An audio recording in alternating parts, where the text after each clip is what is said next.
At para naman sa ating pabaong Pampa-Good Night, kinaliwan ng dalawang aso sa Vietnam. Paano ba naman kasi? Parang sirang plaka ang tunog ng kanilang tahol.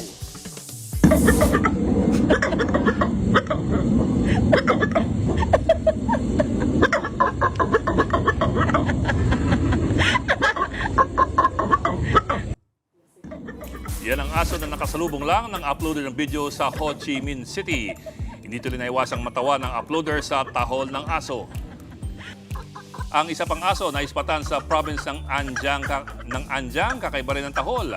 Matapos nakakaliw na moment ay kusa namang umalis ang aso. Ang sabi, ang tahol ang posibleng dahil sa kanilang breed o baka may deformity na hindi kaya, may problema sa lalamunan.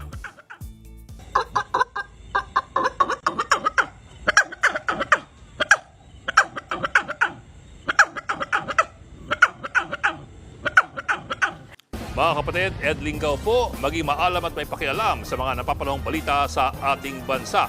Para sa mas malilimang pagtalakay at paghimay sa mga issue at headlines, mag-follow at mag-subscribe sa social media pages ng News 5.